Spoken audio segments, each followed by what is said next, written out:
যাচ্ছেন? হ্যাঁ। আপনার নাম কি? আমার নাম বন্যা। অনেক সুন্দর।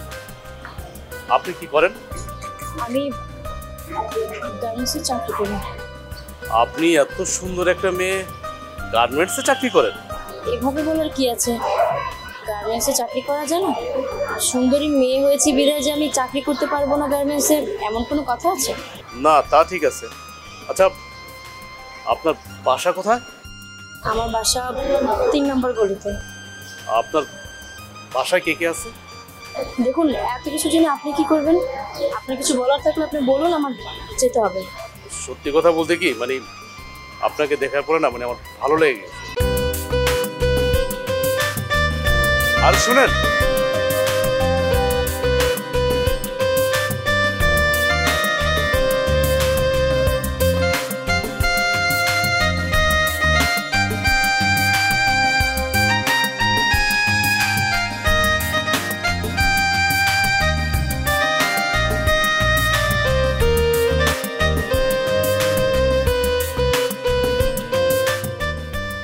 কি ব্যাপার, আপনি এইখানে?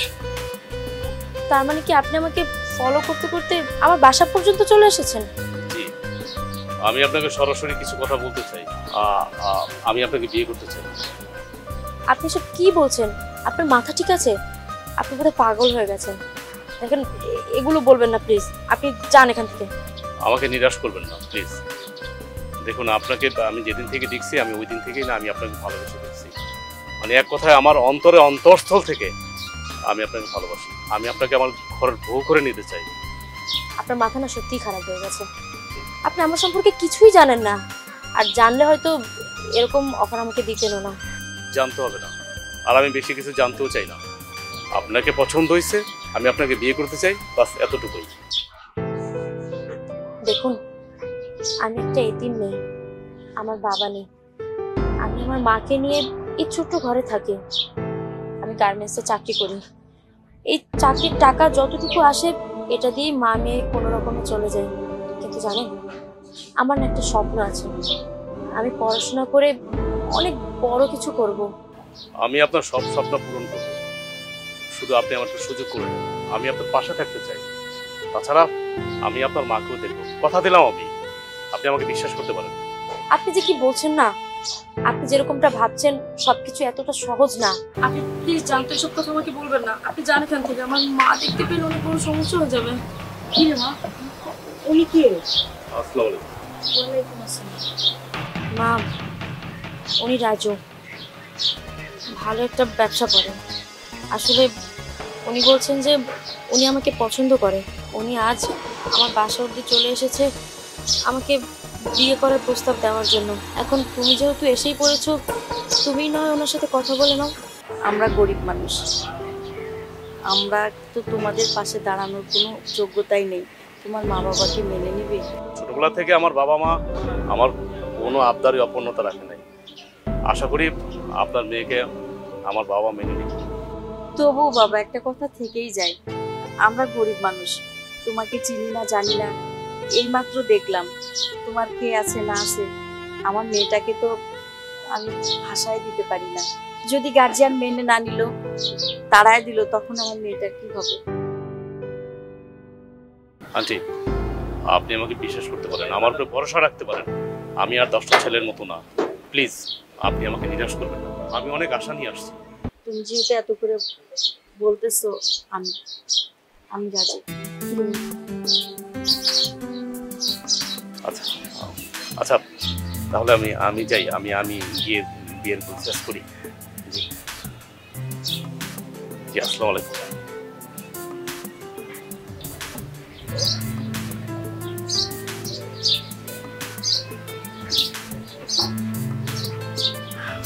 আল্লাহ, ছেলেটা যেন খুব ভালো হয়, আমার মেয়েটাকে যেন সারাটা জীবন সুখে রাখে আল্লাহ।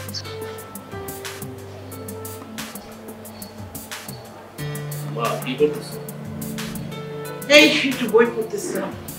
আব্বা একটু বাইরে গেছে, কিছু বলবি? একটা কথা বলতে চাই, কিন্তু সাহস পাচ্ছি না। আরে বল না।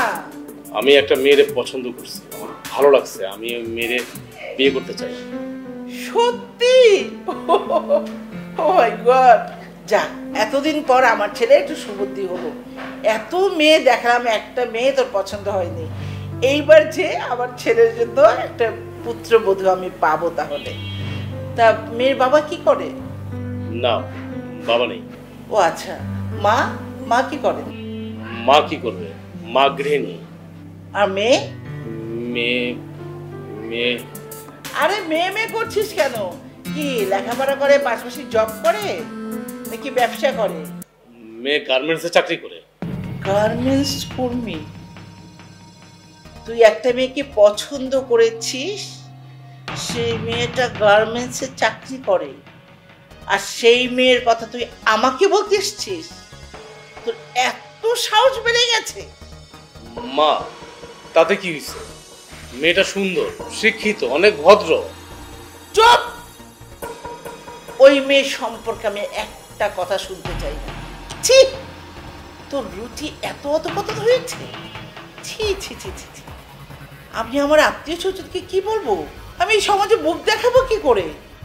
আচ্ছা মা, তুমি আমার একটা কথা বলো তো, তুমি কি আমার সুখ চাও না? হ্যাঁ, তুই আমার ছেলে, অবশ্যই আমি তো সুখ চাই। তুই একটা গার্মেন্টস কর্মীকে এই বাসায় ঢুকিয়ে আমি তো সুখ চাই না। আমি যদি বিয়ে করি, আমি ওই মেয়েকেই বিয়ে করব। এটা হচ্ছে আমার ফাইনাল কথা। তুই এই মুহূর্তে আমার চোখের সামনে থেকে চলে যা।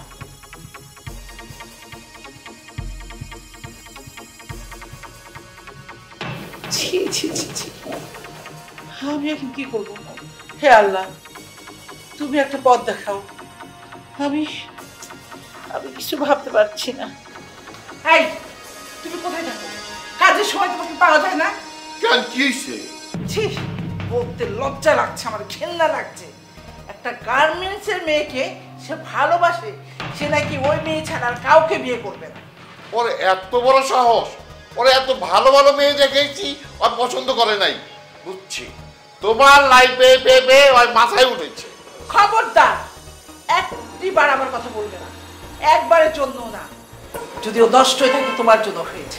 এখন এসব বলে লাভ নেই। কিভাবে ওর মাথা থেকে গার্মেন্টস কর্মীর ভূত নামানো যায় সেই চেষ্টাই করো। আমি কি বোঝা নাকি ওর মাথা থেকে আমি ভূত নামাবো? আশ্চর্য ব্যাপার, তুমি ওর বাবা, তোমাকে বোঝাতে হবে। আমাদের একটা সমাজ আছে, যে সমাজে আমরা চলাফেরা করি। ও যদি এই ধরনের একটা কাজ করে, আমরা এই সমাজে মুখ দেখাতে পারবো না।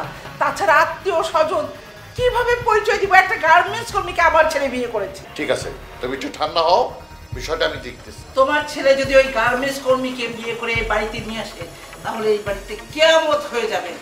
আচ্ছা আচ্ছা, মাথা গরম করে না, ব্যাপারটা আমি দেখতেছি। তুমি কি দেখতেছো আমি জানি না, তবে আমার কথা আমি সাত তোমাকে জানিয়ে গেলাম।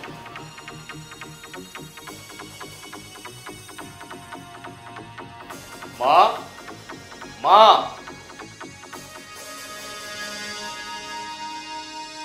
রাজু, শেষ পর্যন্ত তুই গার্মেন্টসের মেয়েকে বিয়ে করলি? আমাদের মান সম্মানের কথা একটু ভাবলি না? মা, আমি কিন্তু তোমার আগেই বলছিলাম, আমি যদি বিয়ে করি তাহলে ওরেই বিয়ে করি। তুমি আমাদের দোয়া করো। দোয়া তো দূরের কথা, এই গার্মেন্টস কর্মীকে কোনোদিন আমি পুত্রবধূ হিসেবে স্বীকৃতি দিব না। তুমি আমার মা হয়ে এই কথাটা বলতে পারলা? হ্যাঁ, পারলাম। তুই যদি আমার ছেলে হয়ে আমাদের সম্মানের কথা চিন্তা না করে একটা গার্মেন্টস কর্মীকে বিয়ে করে বাড়িতে দিয়ে আসতে পারিস, তাহলে আমি কেন পারবো না? মা, তোমার আমি একটা কথা কেন বোঝাইতে পারতেছি না, এই মেয়েটা হচ্ছে শিক্ষিত। রাজু, পায়ের জুতার দাম যতই হোক না কেন, জুতোটা পায়েই থাকে, মাথায় ওঠে না। আরো যতই শিক্ষিত হোক, ওর একটা পরিচয়, ও একজন গার্মেন্টস কর্মী। ব্যাস, এটাই আমার জন্য এনাফ। শুনো, তুমি মার কথা কিছু মনে করো না, দেখবো আস্তে আস্তে ঠিক হয়ে যাবে। তাছাড়া আমার মা একটু এমন, মন ভালো। যাই হোক, তুমি তো আমার বউ, আমি তো তোমাকে ফেলে দিতে পারি না। চলো আমাদের।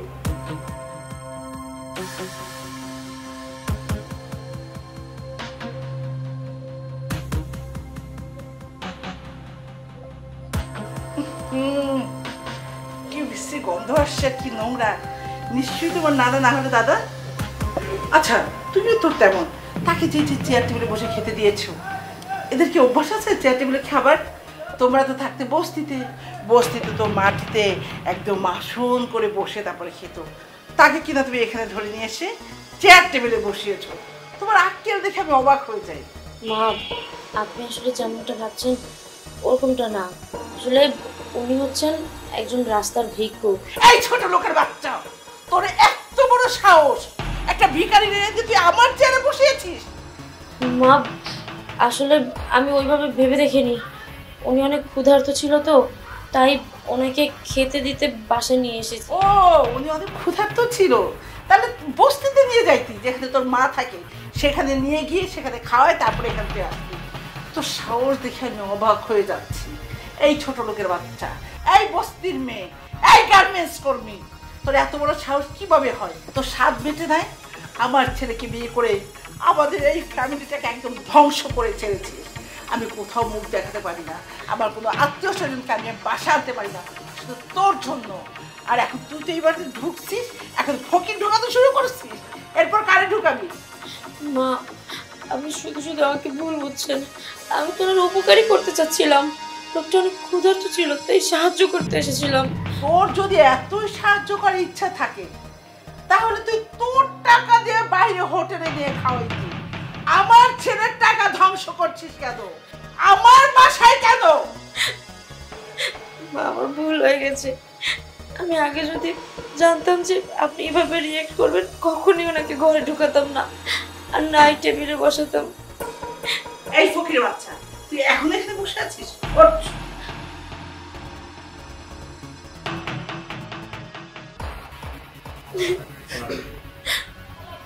একটা কথা কি, শকুন যতই উপরে থাকুক, তার নজরটা না সবসময় নিচে থাকে।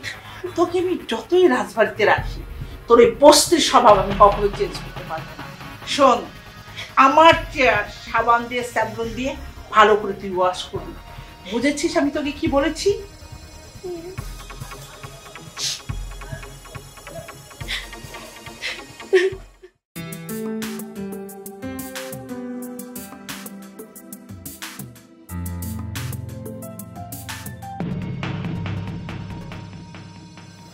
মা, কি করছেন আপনি? এই গার্মেন্টসের বাচ্চা, লেখাপড়া করে তুই কি জজ ব্রেস্টার হবি? মা, আসলে সেরকম কিছু না। লেখাপড়াটা আমার একটা স্বপ্ন, আমার একটা স্বপ্ন ছিল, এই জন্যই আমি করছি। আর তাছাড়া কিছুদিনের মধ্যে আমার এক্সাম, তাই একটু ভাবলাম। গুলি মারি তোর এক্সামের।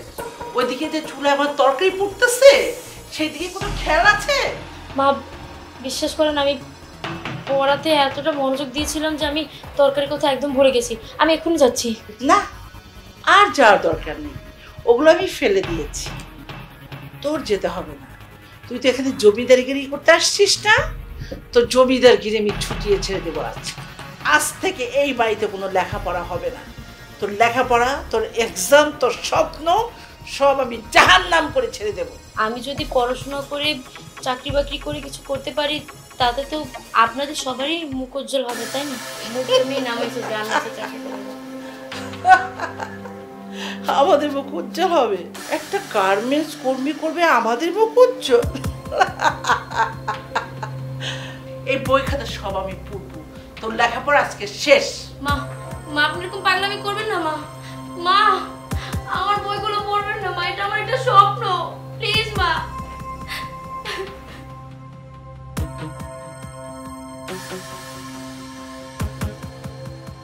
এই, তুমি কে? ড্রয়িং রুমে কি করছো? আসসালামু আলাইকুম। ওয়ালাইকুম আসসালাম। আমি তো কোনো কাজে মহিলা কাজটা বলি না। ও আচ্ছা, বুঝতে পেরেছি। 2 দিন ধরে ময়না মা আসছে না, সে তোমাকে পাঠিয়েছে কাজ করার জন্য, তাই না? এসব ফাঁকিবাজি আমার একদম পছন্দ না। না না, বিয়ান সাহেব। বিয়ান সাহেব? ও আচ্ছা, তাহলে আপনি হচ্ছেন সেই মা। আপনাদের মতো ছোট লোকরা না অনেক কিছু বোঝে না, তবে একটু বোঝা উচিত। আপনার অন্তত বোঝা উচিত ছিল যে আপনি কোন ফ্যামিলির আর আপনার মেয়েটা এসছে কোন ফ্যামিলি। আচ্ছা, আপনাদের কি একটু বিবেক নেই? আপনাদের সামান্যতম লজ্জা বোধ নাই? এতটুকু আপনারা বোঝেন না যে তেলে আর জলে কখনো মিশ হয় না? কখনো না। একটা একটা ছেলে পেয়েছেন রাজপুত্র, একবারই মেয়েকে গুছিয়ে দিয়েছে। একটা বারের জন্য ভাবেননি যে যে ফ্যামিলিতে এই মেয়েটা যাবে সেই ফ্যামিলির কি অবস্থা হবে, এই মেয়েটাকে নিয়ে তারা কোথাও পরিচয় দিতে পারবে কিনা। বিয়ান সাহেব, আমি তো আপনার ছেলের সাথে সব ব্যাপারে কথা কইছি। উনি তো বলছিল যে মাইনা নিবেন আপনারা, সবাই রাজি আছেন, নাইলে তো আমি আমার মেয়েটারে দিতাম না। আমার ছেলে তো আবেগে আপনার মেয়ের রূপে পাগল হয়ে কথা বলেছে। কিন্তু আপনার উচিত ছিল না আমাদের সাথে যোগাযোগ করা, যে আদৌ আমরা এই মেয়েকে এই বাড়ির বউ বলে মেনে নিতে পারবো কিনা। তার মানে আপনার আমার মেয়েটাকে মাইনা নেন নাই? না, কখনো না। এই বাড়িতে একটা কাজের মেয়ের যে মূল্য, আপনার মেয়েরও সেই একই মূল্য। একটা গার্মেন্টস কর্মী কখনো এই বাড়ির বউ হতে পারে না, আর পারবেও না। আমার মেয়েটা কিন্তু শিক্ষিত। শিক্ষিত? আমার বাসায় যে কাজের বুয়া না, সবাই শিক্ষিত। বুঝতে পারছি বিয়ান সাহেবা, এই রাজপ্রাসাদে আমার মেয়েটা অনেক কষ্টে আছে না? সেটা এখন না, বিয়ে দেওয়ার আগে আপনার বোঝা উচিত যে আমার মেয়েকে আমি কোথায় দিচ্ছি আর কিভাবে দিবেন। আপনি তো তখন পাগল হয়ে গেছেন রাজপুত্র এবং রাজত্ব পাওয়ার আশায়, তাই না? বিয়ান সাহেবা, আমরা গরিব হইতে পারি, কিন্তু আমাদের ওইসব লোভ নাই। খবরদার, তুমি যদি আর একবার আমাকে বেআইন সাহেব বলেছো, তোমার মুখ আমি ভেঙে দেব। বিয়ান সাহেবা, চলে তো যাবো, আমার মেয়েটার একটু দেখা যায়। না, তুমি তোমার মেয়ের সাথে দেখা করতে পারবে না। আর কিভাবে দেখা করবে? তোমার মেয়ে তো এখন রাজরানী, সে তো ঘুমোচ্ছে, 12টার আগে তো তার ঘুম ভাঙবে না। তোমাকে আমি একটা কথা সাফ সাফ জানিয়ে দিচ্ছি, আর যদি কখনো তুমি এই বাড়িতে তোমার মেয়ের সঙ্গে দেখা করতে আসো, তাহলে তোমাকে আর তোমার মেয়েকে দুজনকে ঘর ধাক্কা দিয়ে এই বাড়ি থেকে আমি বের করে দিব। যাও।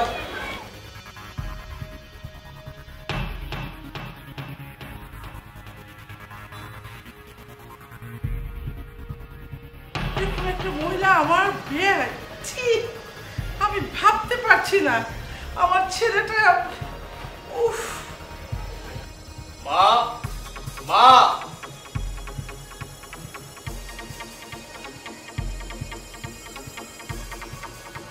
কি রে, আমাকে হঠাৎ ডাকছিস কেন? তোমাকে একটা কথা বলার জন্য ডাকছি। আমি বাইরে থেকে আসলাম। এই কই গেল? আমার এক গ্লাস পানি দিয়ে যাও তো। কার কাছে পানি চাস? ওই গার্মেন্টস কর্মীর কাছে?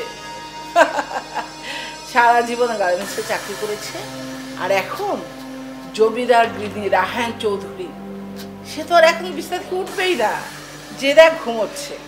আচ্ছা মা, বাদ দেও তোর কথা। আমি বাদ দিচ্ছি, কিন্তু রাজু, আমি তোকে এই ব্যাপারটা নিয়ে জীবনেও ক্ষমা করব। তুমি কি এখনো অভিমান করে আছো? বল, কি বলবি?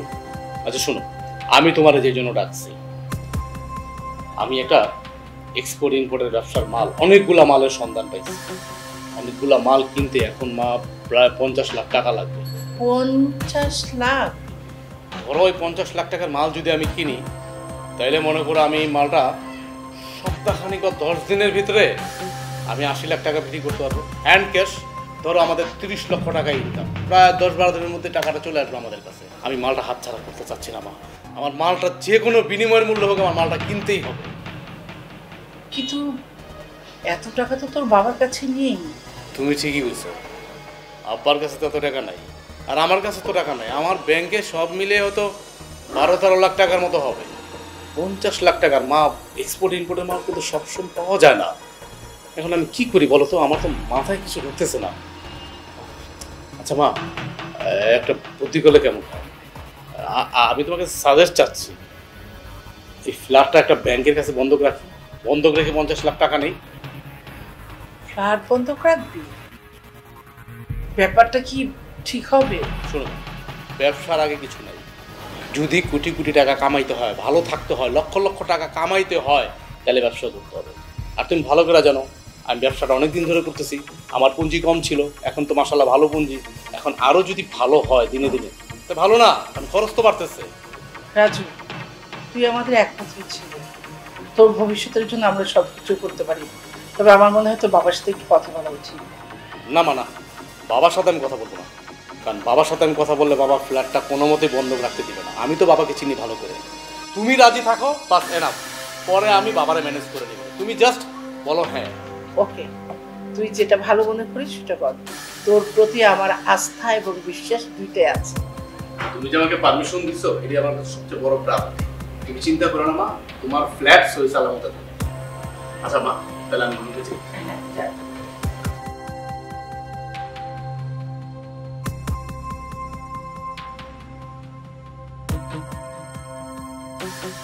কি গার্মেন্টস কর্মী, ডিউটিতে যাচ্ছ বুঝি? হ্যাঁ মা।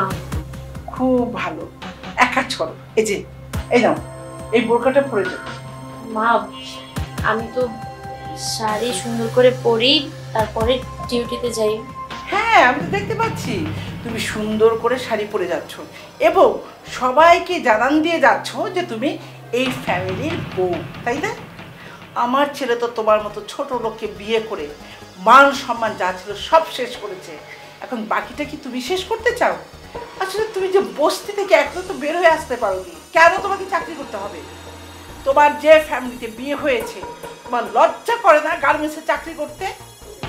আসলে মা, আমি চাচ্ছি কি আপনার ছেলেকে একটু সাহায্য করতে, এর বেশি কিছু না। ও বাবা, তাই নাকি? তুমি হেল্প করবে আমার ছেলেকে গার্মেন্টসে চাকরি করে? আসলে হয়েছে কি, বস্তিতে থেকে না তোমার চিন্তা ভাবনাগুলো বস্তি বস্তি হয়ে গেছে। মা, আপনি আমাকে ভুল বুঝছেন, আসলে ব্যাপারটা এরকম না। আমি মানছি যে আমি গার্মেন্টসে চাকরি করি, কিন্তু মা, দুনিয়াতে কোনো কাজই ছোট নয়, সব কাজই সমান। আর আমি তো এখানে সম্মানের সহিতই কাজ করছি। চুপ! ছোট লোকের বাচ্চা, তোর এত বড় সাহস! তুই গার্মেন্টসে চাকরি সেই টাকা আমার বাড়িতে খরচ করতে চাস, আর একবার যদি এই ধরনের কথা বলিস তোর জিপ টেনে আমি ছেড়ে ফেলবো। দয়া করে এইটা পড়ে যাও, যাতে করে মানুষ জানতে না পারে যে তুমি এই বাড়ির বউ এবং একজন গার্মেন্টস কর্মী। ঠিক আছে মা, আমি বোরকা পরে যাচ্ছি। ধরো।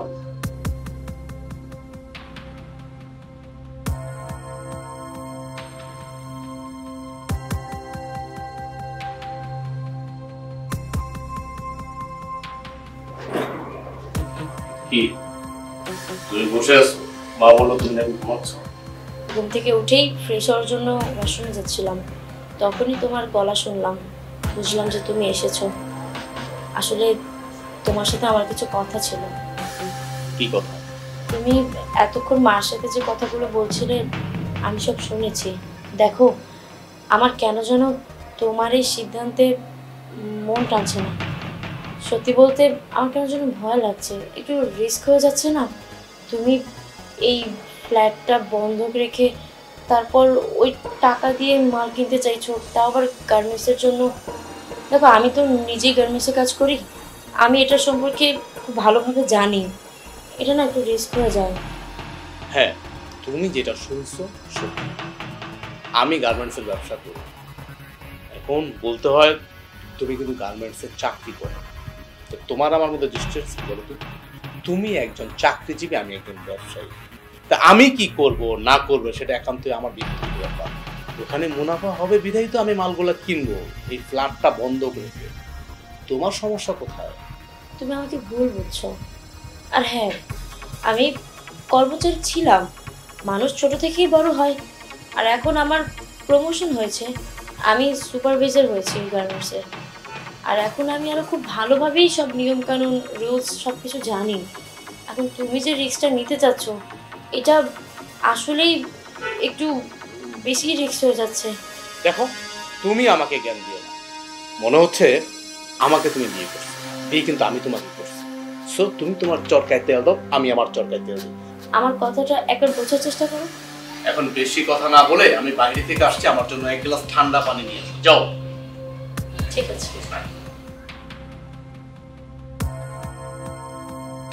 তুমি তো জানো সেই ছোটবেলা থেকেই তোমাকে অনেক ভালোবাসি, এখনো ভালোবাসি। হ্যাঁ, আমি জানি যে তুমি আমাকে ছোটবেলা থেকেই পছন্দ করতে। আমাকে আমাদের পরিবারের সবাই বলেছিল যে তুমি আমাকে পাগলের মতো ভালোবাসতে, কিন্তু দেখো বিধাতা কার কপালে কাকে লিখে রেখেছেন সেটা একমাত্র উনিই জানেন। যত যাই হয়ে যাক না কেন, তিনি যার ভাগ্যে যাকে লিখেছেন তার সাথেই তার মিলন হবে, এটাই স্বাভাবিক। আর আমি হয়তো এনার ভাগ্যে ছিলাম, তাই এনার সাথে আমার বিয়ে হয়েছে। তবে আমাদের সম্পর্ক তো সারা জীবন থাকবে, তাই না? এমন না যে আমরা সম্পর্ক উচ্ছেদ করে দিচ্ছি, আমাদের তো অন্য আরেকটা সম্পর্ক আছে, তাই না? ওই সম্পর্ক সবসময় থাকবে। কিন্তু দেখো এখন তোমার বিয়ে হয়ে গেছে, কিন্তু তারপরে ভালো লাগতেছে। এত বড় করে তোমার বিয়ে হয়েছে, তুমি সুখে আছো, এটা জেনেই ভালো লাগতেছে। সেটাই। আসলে আমি তখন অনেক ছোট ছিলাম, আমি সবার মুখে মুখে শুনতাম যে জসিম ভাই নাকি আমাকে অনেক পছন্দ করে, আমাকে বিয়ে করতে চায়। আবার আমার সমবয়সী যারা ছিল তারাও আমাকে খুব খেপাতো যে জসিম ভাইয়ের বউ, জসিম ভাইয়ের বউ। আমার খালাকে মানে তোমার মায়ের মুখেও শুনেছি যে সে আমাকে বলতো যে তোকে বউ করে নিব, তোকে এই ঘরে থাকতে দিব, তোর জন্য ছোট একটা ঘর সাজাবো। মানে তখন না আমি এসব কিছু বুঝতাম না, আমার কাছে কেন যেন তখন ভালো লাগতো এগুলো শুনতে। ওই যে হাড়ি পাতিল খেলতাম না, তুল খেলার মতো মনে হতো। তখন বিয়ে শাদী প্রেম ভালোবাসা কোনো কিছুর প্রতি তেমন কোনো ধারণা বা অভিজ্ঞতা ছিল না, সেটা তো তুমি ভালো জানো। যদি থাকতো সেরকম কিছু তাহলে তো আমি তোমার মনের কথা বুঝতেই পারতাম। কিন্তু ওই যে বললাম আমি হয়তো তোমার নসিবে ছিলাম না, তাই আজকে রাজুর সাথে আমার বিয়ে হয়েছে। আর এই মানুষটাকে আমার অনেক ভালোবাসে। স্বামীকে তো ভালোবাসবি, কিন্তু বিয়ের পরে মেয়েদের স্বামী সব কিছু। আমি তোমাকে সারা জীবন ভালোবেসেই যাবো। তুমি কি বলছো সব পাগলের মতো? তুমি তুমি জানো আমার বিয়ে হয়ে গেছে আর আমি আমার শ্বশুর বাড়িতে আছি, তুমি আমাকে সারা জীবন ভালোবাসবে? সেটা হয়? একতরফা ভালোবাসায় শান্তির থেকে কষ্টটাই বেশি। তার থেকে বরং আমি বলি কি, খালামণি যেই মেয়েটাকে পছন্দ করেছে তোমার জন্য, তাকে বিয়ে করে নাও না, সারা জীবন ভালো থাকবে। আর আমিও চাই তুমি ভালো থাকো। তুমি বিয়ে শাদীর কথা বললে না, আমার দ্বারা বিয়ে শাদী হবে না। ছোটবেলা থেকেই দেখে আসছি কেমন একঘেয়ে টাইপসের তুমি। আর এখানে মাঝে মধ্যে এসো।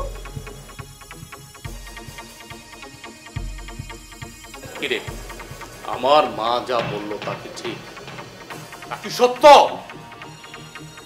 আপনি আমার সাথে এভাবে কেন কথা বলছেন? আমাকে রীতিমতো তুই তাকারি করছেন।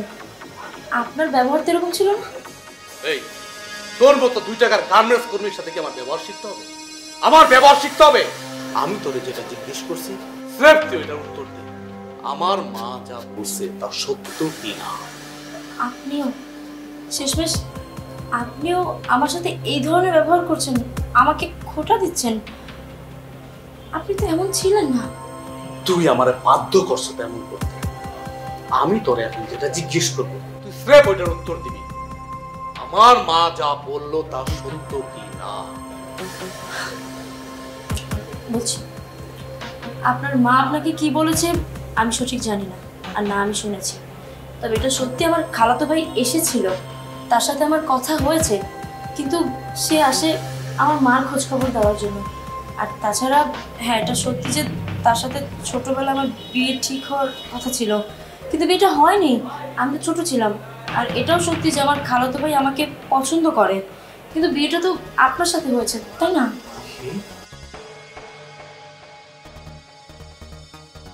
এত বড় সত্য আমার কাছে লুকাইছ? তুই আমারে এত বড় ধোকা কেন দিলি? কেন দিলি তুই আমার এত বড় ধোকা? এই আমার ভালোবাসা কোথায় কমতে ছিল? কোথায় কমতে ছিল বল? আমি তো তোরে ভালোবাসছিলাম, তাই না? এত বড় একটা সত্য তুই আমার কাছে লুকাইছ? ছি ছি ছি ছি ছি ছি, তুই এত জঘন্য, এত নীচ আমার জানা ছিল না। আপনি আমাকে ভুল বুঝছেন। তার সাথে আমার কোনোদিন কোনো ধরনের কোনো সম্পর্ক ছিল না। মানুষ মানুষকে পছন্দ করতেই পারে, সেও আমাকে করতো। আমার খালা চাইতো যে আমাকে বউ করে নিতে, কিন্তু সেটা হয়নি। কোনটা ভুল আর কোনটা সঠিক তুই কিন্তু আমাকে শিখাইস না। প্লিজ নাটক করিস না আমার সাথে। আর অনেক নাটক করছিস, আমার জীবনটা নাটকে নাটকে তুই শেষ করে দিস। তোরে বিয়ে করার পর থেকে আমার বাবা মার সাথে আমার কোনো সম্পর্ক ভালো না, ইভেন আমার কোনো আত্মীয় স্বজনের সাথে আমার সম্পর্ক ভালো না। এটার কারণ হচ্ছে একমাত্র তুই। আমি তোরা টেবিল দিয়ে গেছি, তোরা ভালোবেসে গেছি নন স্টপ, কিন্তু তুই ছি ছি ছি ছি ছি ছি, শেষ পর্যন্ত এত বড় ধোঁকা। আমি কোনো কথা শুনতে চাচ্ছি না। আপনি আমার কথাটা শোনেন একবার, আপনি আমাকে ভুল বুঝতেছেন। কোনো কথা আমি শুনতে চাচ্ছি না। ঠিক আছে, আপনি স্বামী হয়ে যেহেতু আমার কোনো কথা শুনতেই চাচ্ছেন না, আমি আর কিছু বলবো না। যে বাড়িতে আমার কোনো সম্মান নেই, যে বাড়িতে আমি মিথ্যা অপবাদ পেয়েছি, সেই বাড়িতে আমি নিজেও থাকতে চাচ্ছি না। আপনি আপনার মতো করে ভালো থাকেন, আমি চলে যাচ্ছি।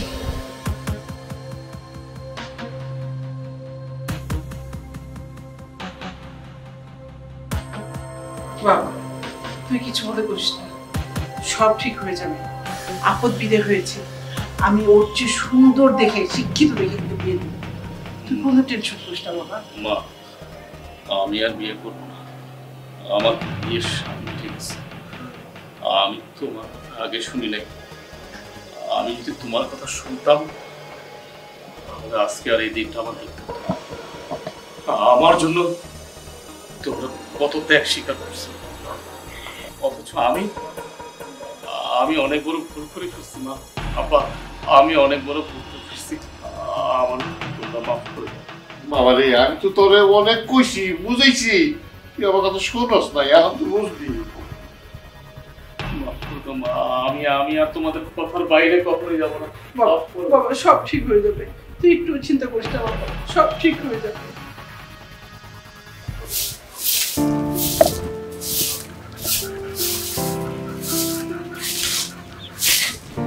মা,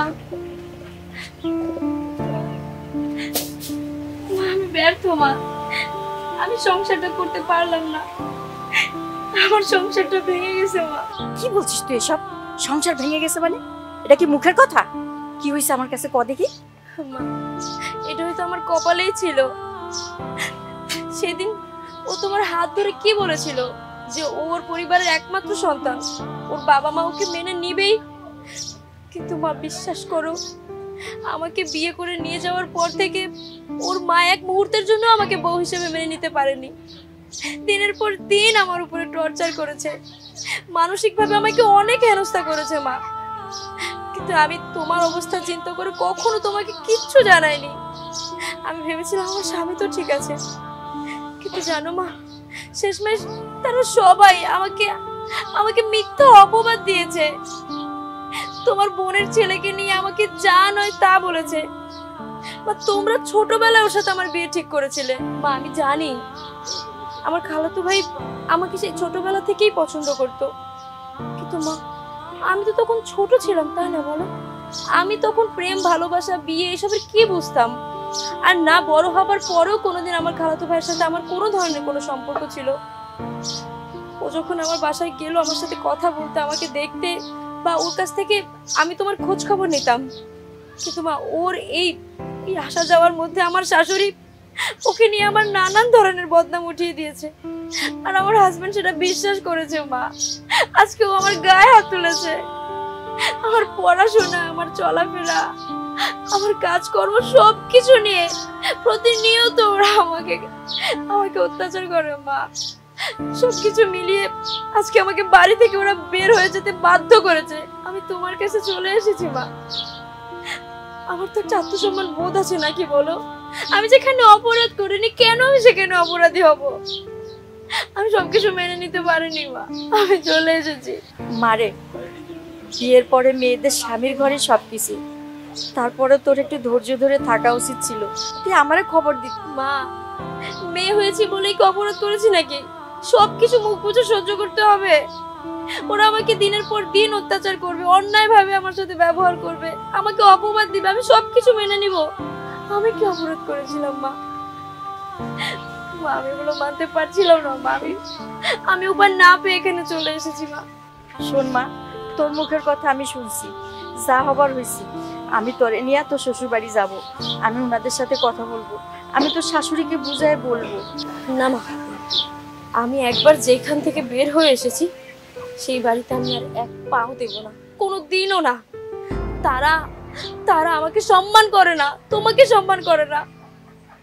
আমার ভালোবাসা, আমার শ্রদ্ধা ভক্তি, আমার স্নেহ মমতা সবকিছুকে তারা অপমান করেছে। আমি সেখানে যাব না, কোনো দরই না। তুই সব কি কইতাছস মা? দেখো মা, এখন তোমারও যদি আমাকে তোমার ঘরে উঠাতে সমস্যা হয় তাহলে সমস্যা নেই, আমার দুই চোখ যেখানে যায় আমি সেখানে চলে যাব, দরকার এই দুনিয়া ছেড়ে আমি চলে যাব। এসব তুই কি বলছিস মা? তুই এসব কথা মুখেও আনবি না, মাথা ঠান্ডা কর, সব ঠিক হয়ে যাবে। ঘরে যা।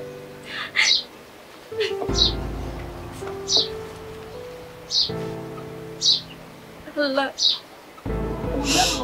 হে পুরা কপাল কি কখনোই ভালো হবে না। অল্প বয়সে স্বামীটাকে হারায়া মেয়েটার মুখের দিকে তাকায় এই দুনিয়াতে বাইসে আসছিলাম। এত বড় একটা ভুল আমি কিভাবে করলাম? আমার মেয়েটার এখন কি হবে আল্লাহ?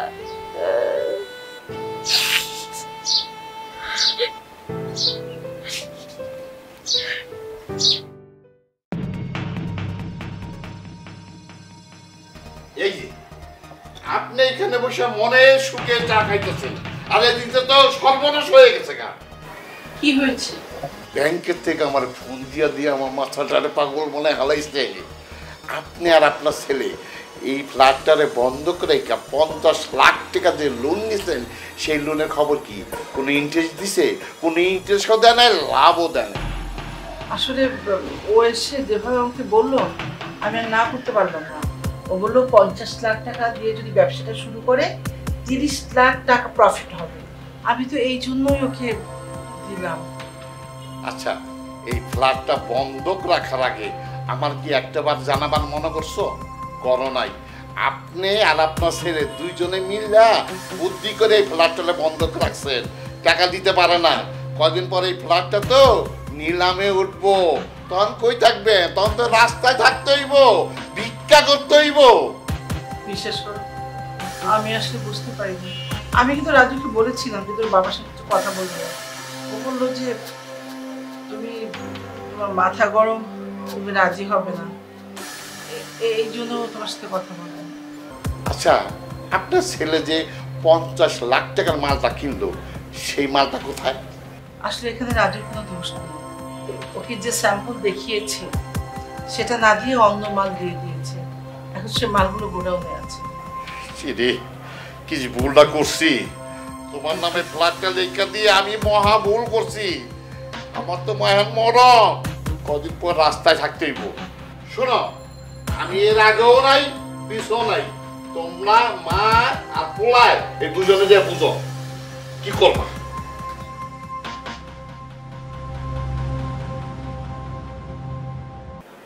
মা, আব্বা, আমি তো ভুলের পরে ভুল করেই যেতেছি, একটার পর একটা ভুল করেই যেতেছি। এখন আমি কি করবো আমি বুঝতে পারতেছি না। প্রথম ভুল করলাম তোমাদের অনুমতে ওই গার্মেন্টস কর্মীর বিয়ে করে। আমি দ্বিতীয় ভুল করলাম এই ফ্ল্যাটটা বন্ধ করে। এখন ব্যাংক তো আমার নামে মামলা করে দিচ্ছে, আমি কি করব? আমার মাথাতে কিছু খেতেছে না। বাবা, তুমি কিছু একটা করো না। এই, তুমি একটা কিছু করো না। আমি কি করব? আমরা এখন সবাই বিপদের মধ্যে আছি, অয় বিপদের মধ্যে আছে। ব্যাংকের যদি পরিশোধ করতে টাকা না পারি, তাহলে আমাদের তো রাস্তায় নামতে হবে। কি বলছো তুমি সব?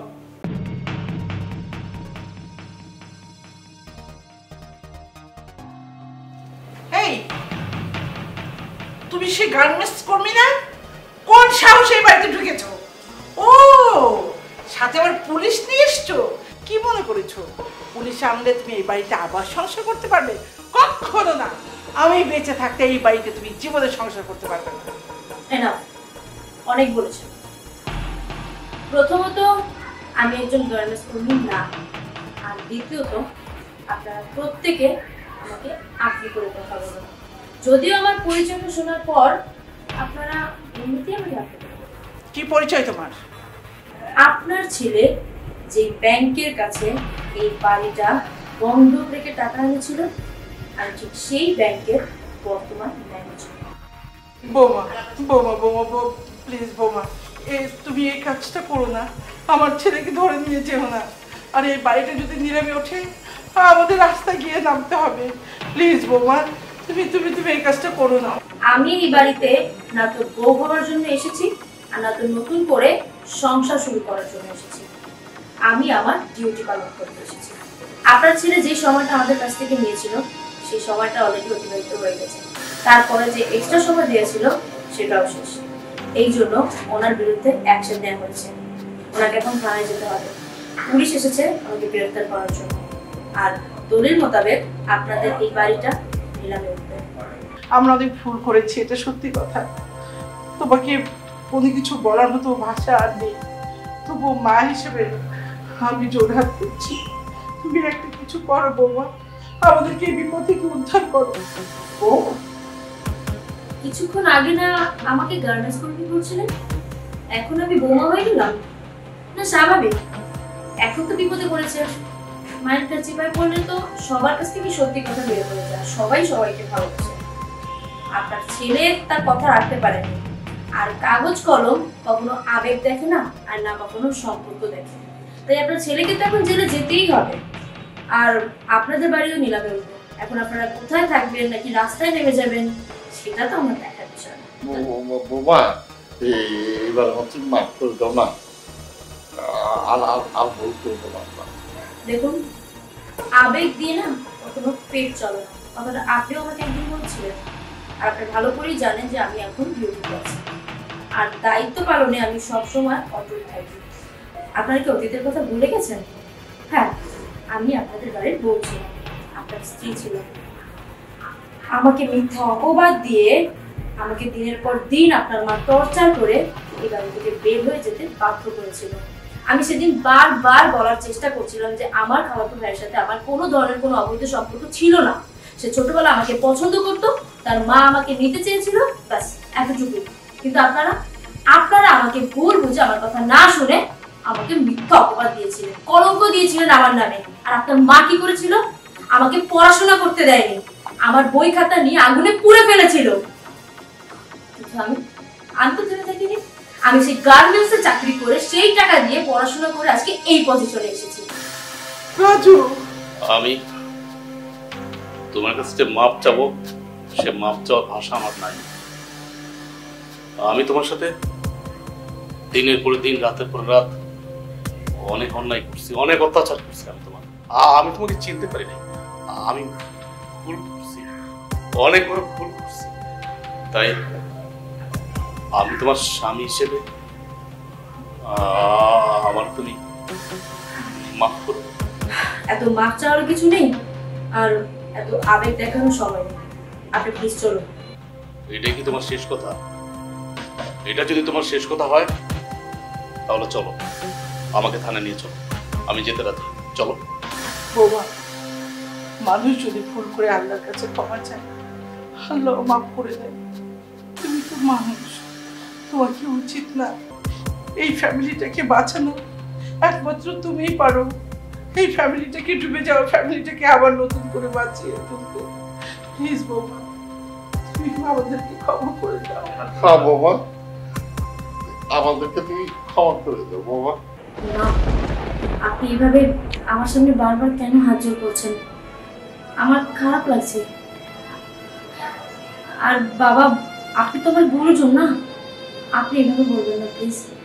দেখুন, এটা সত্যি যে আমি আমার দায়িত্ব পালন করছি, আমি এখন ডিউটিতে আছি, তাই বাধ্য হয়ে আমার কাজটা করতে হচ্ছে। আপনাদেরকে ছাড়া আমারও অনেক কষ্ট হয়। যদি এরকমটা নাই হতো তাহলে তো সেই কবেই আমাদের ডিভোর্স হয়ে যেত, তাই না বলো? বোরান সাহেব, আপনি থানায় যান, এই লোনের ব্যাপারটা আমি দিচ্ছি। জি ম্যাডাম। মানে আমাদের মাফ করে দেবা, আমরা বুঝতে পারিনি। ঘরে হিরে থাকতে আমরা কয়লা মনে করে দূর দূর করে তাড়িয়ে দিয়েছি। আমার আর কোনো কথা বলার ভাষা নেই। আমাকে তুই মাফ করে দে মা, আমাকে মাফ করে দে। মাফ করে দেবো মা, মাফ করে দেবো। আপনারা সবাই এভাবে কেন বলছেন? আপনি তো আমার মা, আপনি কেন আমার কাছে মাপ চেয়েছেন? আর আমি সবসময় আপনাদেরকে আমার মা, বাবা, পরিবার মনে করেছি। মারে, তুই একদিন বলেছিলি তুই আমাদের সবার বুক উজ্জ্বল করবি। সত্যি তুই আজকে আমাদের বুক উজ্জ্বল করেছিস। তাই আমি আবারও